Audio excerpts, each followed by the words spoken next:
Hello, friend, and welcome back to another episode of Artworks for Teachers. I'm your host, Susan Riley, and today we're going to be diving into the science behind arts integration, why it works, what's actually going on under the hood, so that I think we can all better understand why we should even be considering using this approach. And it gives us some really great evidence to be able to share with others who are skeptical. Um, Now, a couple of caveats. One, I apologize if my voice is a little more scratchy today than normal. I'm just recovering from a pretty bad head cold. Welcome to winter in Maryland. So I appreciate your grace as my voice might get a little hoarse here and there, but I felt like it's such an important episode. I didn't want to wait to record it. And number two, I'm going to be talking a lot about different components of the brain, the science behind why this is working in our brain, what's actually happening. And I don't want to get this material incorrect or misstate anything. So for some of this episode, if you're watching me over video, I'm going to actually be reading from the very specific notes that I have written to be able to explain this in a way that's not over all of our heads. It's I've had to dive into a lot of research over the last couple of weeks for this episode, and I really want to make it tangible and relatable for all of us. And so, in order for me to do that with as much integrity as possible, please forgive me if you're watching and you see me reading. I promise that I'm only doing that to ensure the very best quality of information possible. So, with those couple of things in mind, we're going to dive in. So, the reason I want to start thinking about this is because I know we've all had those moments in our classrooms where you're using a creative activity, or you might have just like gotten to your wits end and you're like, you know what, our students are just not engaged today. I'm just going to give them this creative moment. And then suddenly the light bulbs start to go off and they really start to light up, and we see this joy emerge, right? And they're learning, but they're also creating and playing. We've all seen this happen, and it's one of, honestly, the highlights of teaching, and we all want more of that, right? But I think we get stuck thinking that we can't do this in our regular curriculum. And that is where arts integration comes in, right? Arts integration isn't an add on, it's a mix in. And so it's a way that we can weave those creative experiences into our regular curriculum so that students have these light bulb moments as often as possible. Because as it turns out, there is actual science behind the reactions that our students have. And that's what we're going to dive into today. So as we get started, I want you to think about your brain like it's a city at night. Okay. Some neighborhoods are buzzing and others are really quiet, right? So during creative episodes, during arts integration, when we're using this approach in our classroom, this pattern that our brain typically is in, where one side is buzzing or one area is buzzing and other areas is quiet, this pattern actually shifts in really fascinating ways. So recent neuroimaging studies by Roger Beatty and the colleagues at Harvard University back in 2018 revealed that highly creative people show a unique pattern of neural activity. Their brains are actually better at activating multiple networks simultaneously that typically work separately.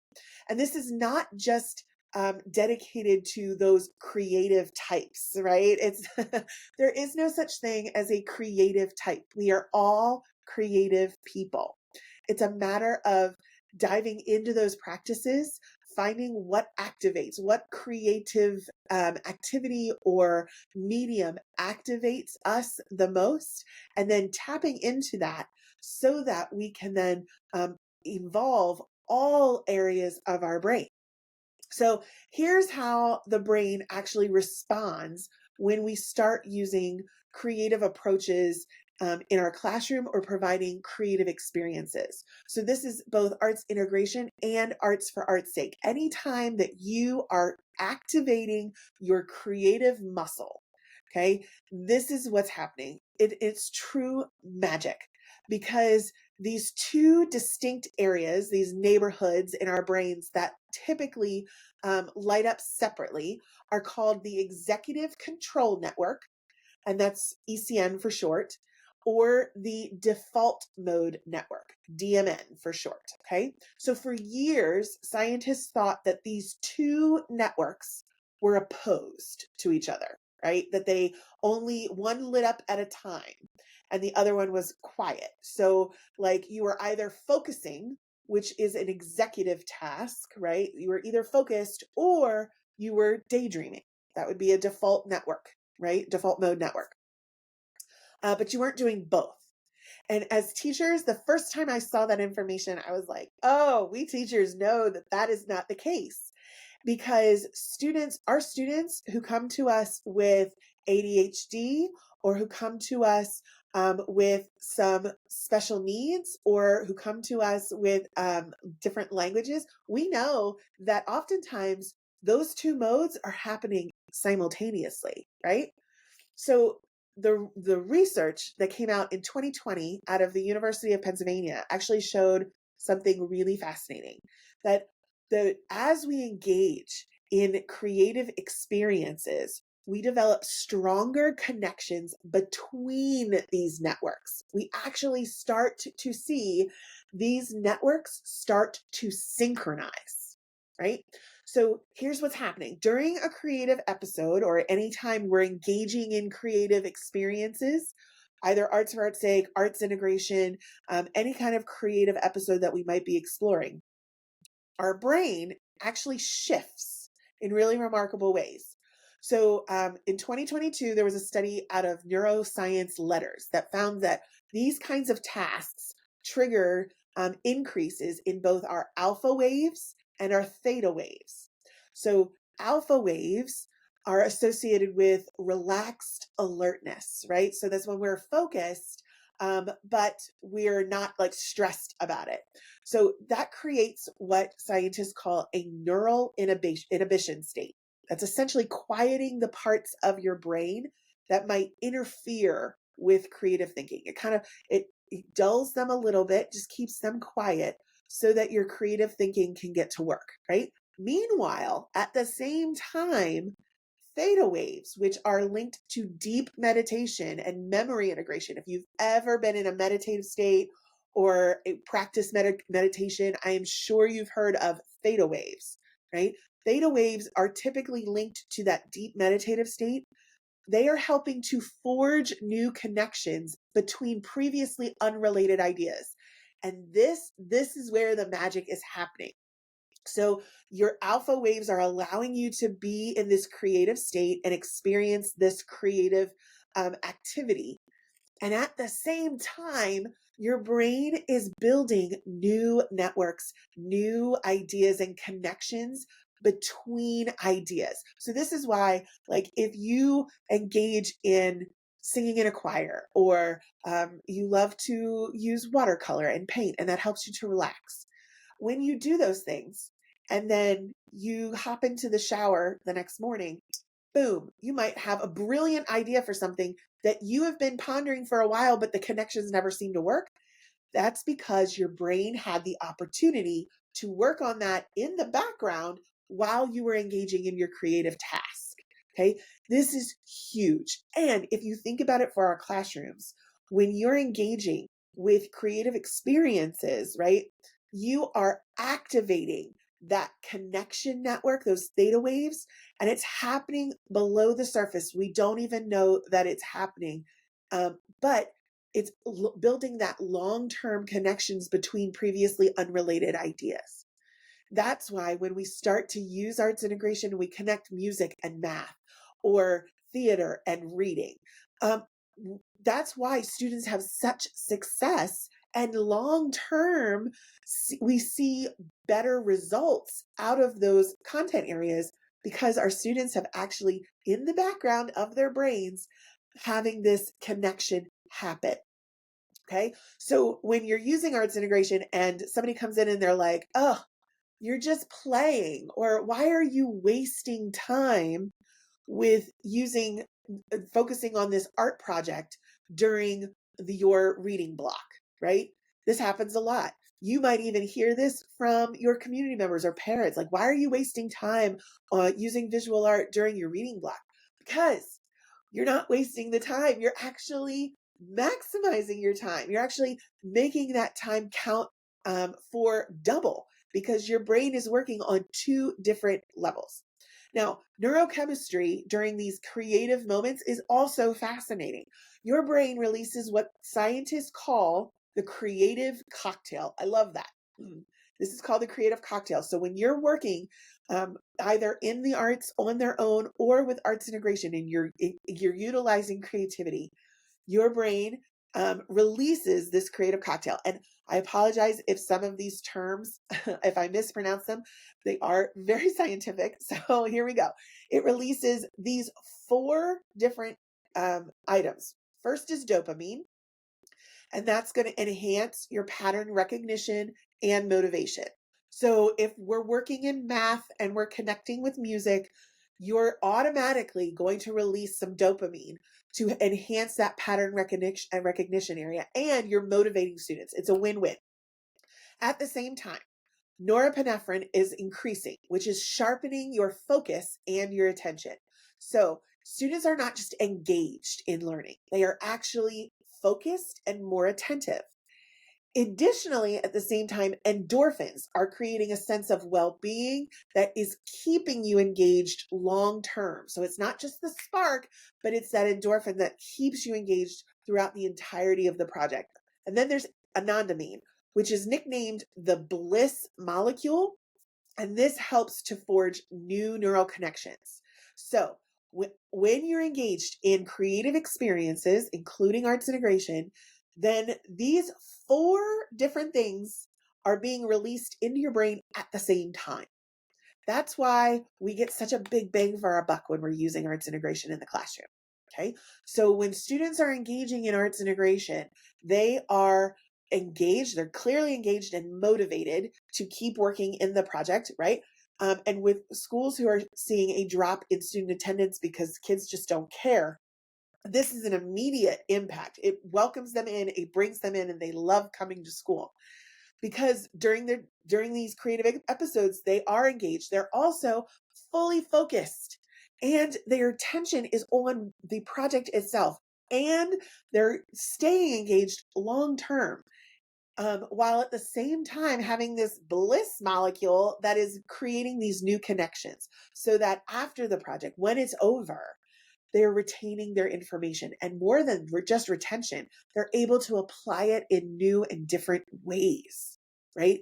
This is huge when it comes to getting students to increase their work and their understanding of real world applications. Think about the possibilities here with project-based learning as well, and being able to apply these things long term. It's amazing. Okay. Now, scientists have also found that the most creative solutions emerge when people experience a very specific sequence. So, first, there's the dopamine spike for motivation. And then it's followed by that steady norepinephrine levels for focus. So, this is the dopamine hits first, then the norepinephrine to keep your focus. And then finally, that endorphin release that has helped to solidify those new neural connections. That's the process that makes us the very best at being able to apply this for later information. So during these creative episodes, left and right brain hemispheres, sorry, the left and right hemispheres of your brain are also collaborating more efficiently and effectively. Okay. So you're maximizing their connection and work at the same time. So this whole old notion of being left brain, logical thinker, or right brain, a creative thinker has really been debunked. That no longer is true. It never was true. It's been proven that that is not correct. Okay. Instead, creativity actually emerges from a dynamic collaboration between those hemispheres. So in 2023, a study in Nature Neuroscience used split brain imaging to show that the most creative solutions to problems actually emerge when both hemispheres were actively communicating together. So what makes this really interesting is how the hemispheric collaboration changes based on the creative task. So first of all, let's back up a minute. Because these two hemispheres are working together, when that happens and your brain is on fire, essentially, right? It's not just different neighborhoods at different times. Now all the neighborhood lights are on, right? And they are working together. That is when we create some of the most revolutionary solutions to our problems. And when we're working with students in this 21st century, where we have no idea what kind of jobs they're going to be getting, what kind of the world they're going to have, what the opportunities are going to be for them when they leave our classrooms. Just the reality of the situation is, from the time they leave, they start kindergarten to the time they leave high school, the world will be completely different and they will have different opportunities. It's just the speed of change that we're seeing. In order for them to survive, not just thrive in a new economy and in a new world when they leave us, but to survive, they have to be able to come up with creative solutions to problems that don't currently exist.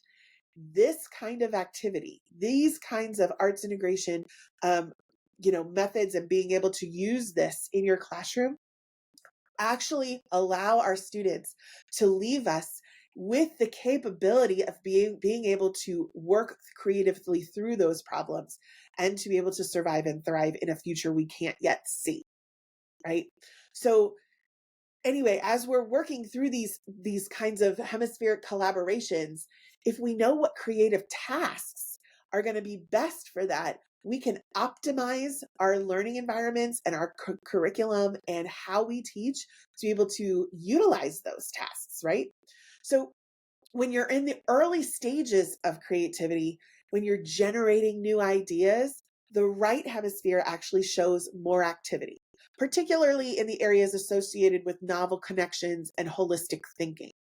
But as you move into refining those ideas, the left hemisphere becomes more active, helping structure and articulate your creative insights.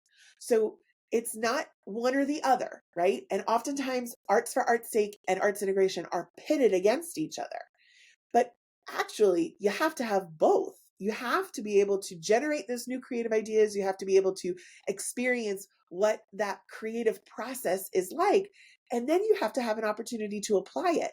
And sometimes that can happen together. So think of it like a symphony orchestra.